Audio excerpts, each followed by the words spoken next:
देण्याच्या तर राष्ट्रवादीचे नेते सुनील तटकरे सध्या बोलतायत, आपण थेट जाऊयात. महाराष्ट्राला मिळेल असा आम्हाला सर्वांनाच विश्वास त्या निमित्ताने आहे.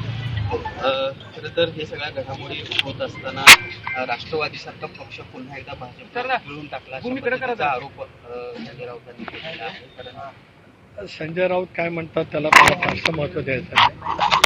राष्ट्रवादी काँग्रेस पक्षाने दादांच्या नेतृत्वाखाली निर्धारपूर्वक एनडीएमध्ये सहभागी होण्याचा निर्णय घेतला आणि या निर्णयावरती राज्यातल्या 13 कोटी जनतेने विधानसभेच्या निवडणुकीमध्ये शिक्कामोर्तब केलं आणि त्याच्यामुळे एनडीएमधील आमची सोबत जाण्याची जी भूमिका आहे ती अधोरेखित त्या ठिकाणी आहे.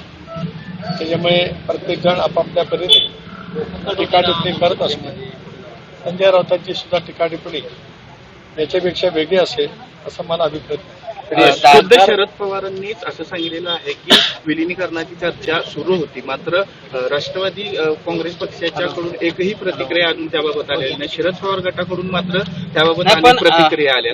नक्की काय चर्चा सुरू होती का नव्हती सुरू? आणि विलिनीकरण दोन भाग स्पष्टपणाने याच्यामध्ये आहे की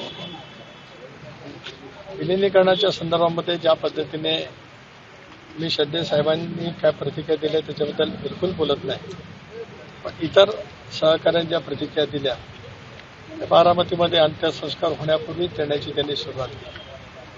मला एवढंच विचारायचं की विलिनीकरण कुठल्या पक्षाचं कुठल्या पक्षाचं विलिनीकरण कुठल्या पक्षाचं कुठल्या पक्षाचं याचा जर काही खुलासा किंवा याची माहिती तत्काल शिंदे साहेबांनी एकदम भावनिक होऊन शपथ घेऊन वक्तव्य केलं त्याच्यामुळे जर काही कळलं तर नक्की त्या बाबतीमध्ये मला. पण एका बाजूला दोन्ही राष्ट्रवादी एकत्र येण्याबाबत ही चर्चा इतकी पुढे गेलेली असताना हे एकत्र येऊ नये यासाठी कुठेतरी कट शिजवला गेला का एका गटाकडून, अशी शंका देखील वडेट्टीवारांनी उपस्थित. वडेट्टीवार काय बोलतात त्यांना पहिलं चंद्रपूरचा महापौर काँग्रेसचा करू दे. काँग्रेस अंतर्गत पळापळी करणाऱ्या वडेट्टीवारांनी आमच्या पक्षाबद्दल बोलण्याचा त्यांचा नैतिक अधिकार नाही आणि त्यांनी फारसं बोलण्याचा प्रयत्न करू नये. शरद पवार आज त्यांनी त्यांचा महापौर कोणा काँग्रेसचा नेमका कोणा गटाचा होतोय त्याची पहिली काळजी घ्यावी आणि मग आमच्याकडे पाहावं. एक भाग.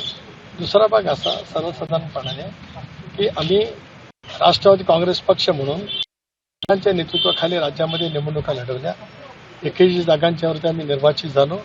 राष्ट्रवादी विधिमंडळ पक्ष मजबूत. एबीपी माझा, उघडा डोळे बघा नीट.